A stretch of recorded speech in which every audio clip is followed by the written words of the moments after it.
Welcome back, and in this video we're going to add navigation to the application that we did last time by able to click on a note and have it transition to a new page. So how do you do navigation? Well, Xamarin.Forms has an object that lets you do it all together, and it's called the navigation page. So that navigation page gives you a hierarchical navigation framework. So you can push and pop, including modal pages onto it. So let's get going and show how we can navigate. All right, so I've taken the application as built last time and added a couple things to it. First off, I added a detail page. Now that detail page is really simple. I built it out in XAML, and I have a label on it and I have a button on it. And those buttons is bound to a view model, which happens to be a detail page view model, and there's nothing special going on here. It's the same thing that we built last time. We just have a note text and then a dismiss page command.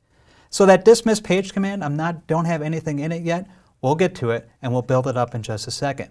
So let's go over to the main page now and check out what's going on. I've added a couple little things to it, including a selected item binding, which goes over to a new property in the view model called selected note, and then a selection change command, which goes to a selected note change command. Now, these are all pretty simple things that you've learned about last time. The selected note is a string, and the selected change command is a command that I haven't implemented yet, but we're going to. So in the selected note change command, I have an action already set up, and I'm going to make some magic happen with it. So the first thing I want to do when the selected note change command happens is I want to new up my view model for the detail page. So I'm just going to call this detail VM and have that equal to a new detail page view model. And it wants a string be passed into the constructor. Well, the string happens to be the selected note, or from the view or from the list, the thing that the user tapped on. And then the next thing I'm going to do is new up the page. So it's going to be detail page, and it's going to be new detail page. Then my detail page is going to have a binding on it, a binding context. So this is how I can tell the detail page what you should be binding to or which properties to look for. And that's going to happen to be my detail VM. And now we're going to do some cool stuff.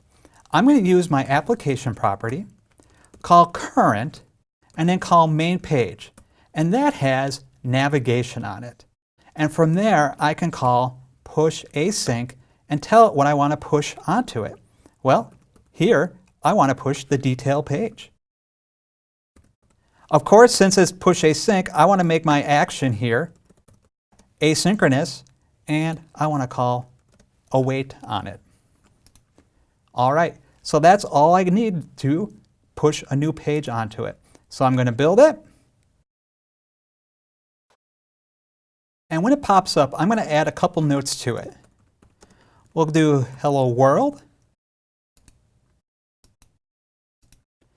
We'll say hi there.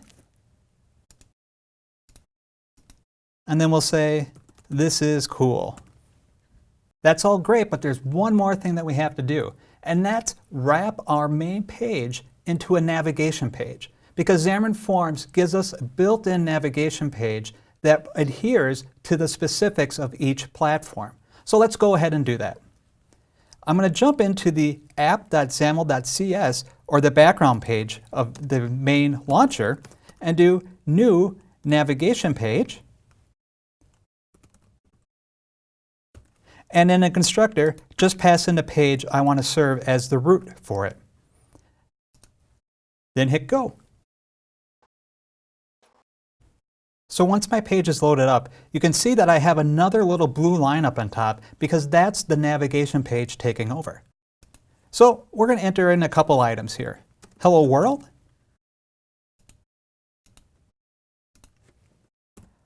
Hi there.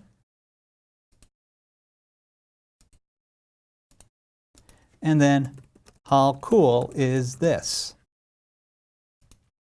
And then I'm going to go and select Hi There.